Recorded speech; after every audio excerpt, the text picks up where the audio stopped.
Lahat ng anak at apo ng Comedy King na si Dolphy ay nakapagpaalam ng maayos bago siya pumanaw kahapon. Sa naging panayam ng unang hirit sa isa sa mga apo ni Dolphy na si Roel Quizon, isa-isa raw nilang nayakap ang kanyang lolo at nailahad nila kung gaano nila kamahal ang Comedy King.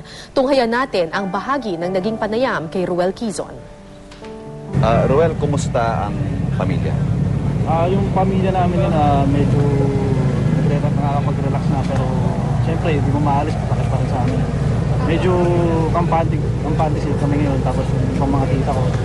Sino-sino, Roel, yung nasa chapel sa... Alis yung mga anak ni Lolo, sila Tita Sally, tapos yung ibang galing Amerika, sila Tito Eric. So, kompleto lahat, Roel? Aha. Balikan lang namin siguro yung pangyayari kahapon, no? Itong mga sinasabing ang final moments, no, sa inyong ama. Nakapagbigay ba kayo ng pamamaalam ng maayos? Nung habang nangyayari nga yung tinanggal yung sa kanya, isa namin siya niyayakap. Tapos sinasabi namin kung anong gusto namin, yung message namin sa kanya.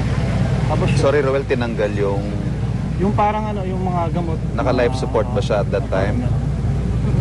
Sinong nagdesisyon at ano yung punto? Saan kayo nagdesisyon na, sige, pakawalan na natin si Dolphy? Siguro yung nakikita na namin, nahihirapan na si Lolo. Parang pag nakikita namin siya, parang, diba, parang, ayun nga. So lahat, Roel, nakapagbigay ng maayos na pagbibigay respeto sa kanya, no? Aha. Alright, anong plano ng pamilya sa mga susunod na araw? Bale, itong araw na to, family muna namin. Tapos, yung public viewing, siguro, bukas. Kumusta, Roel, si Shasha? Si Tita Shasha, kalmante naman siya. Tapos kanina, habang inaayusan si Lolo, kinakausap niya. Tapos, I love you, gano'n. Sa mga anak, sa mga apo, who's taking it hard? Sino yung pinaka-emotional? Halos lahat naman. Pero si Vandal kanina, nung nakita niya si Lolo na nasa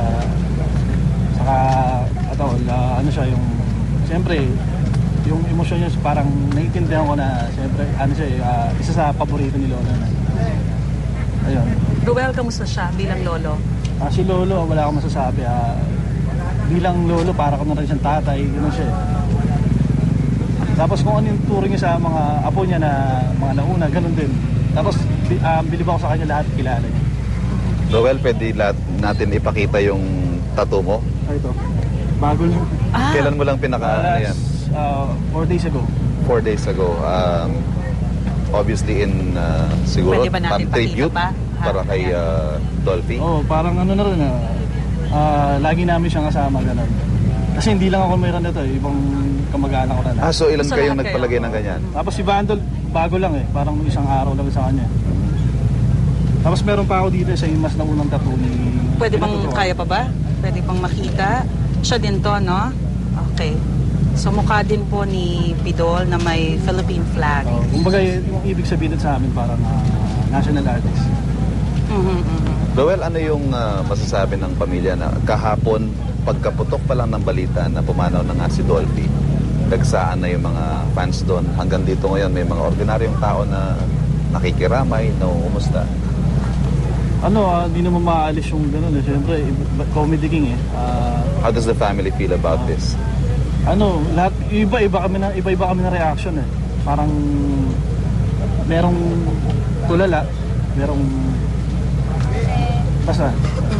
Roel, may sinasabi na napaghandaan talaga ng King of Comedy itong pagsama niya na sa Poong May Kapal. May mga nakita ka bang touch ng iyong lolo sa mga nangyayari ngayon? Itong mga nangyayaring paghahanda para sa kanyang burol? Paano? Kunyari, yung kabaong ba na pinaglagakan niya, ito ba ay napaghandaan na way back? Ano ba? Yung kabaong niya, yung bronze na nabili niya noong 1976. Matagal na. As far back as 76, meron na siyang binili. So bronze. Anong suot niya? Pwede mo bang sabihin siya? All white. Trademark na yun. All white. Tapos meron siyang panyo dito na red. Tapos tie na white. Anong So, itsura niya, suit siya, no? Roel, mo? Does he look like he's at peace? Para magte-taping lang. Parang mag-shooting lang. Hindi naman nakangiti. Baka may naiwan pa rin ngiti kasi I'm Medyo sure lahat nakangiti tayo siya. gusto natin siyang maalala na nakangiti, nagpapatawa. Ayun yan, na medyo maliwalas naman yung itsura niya.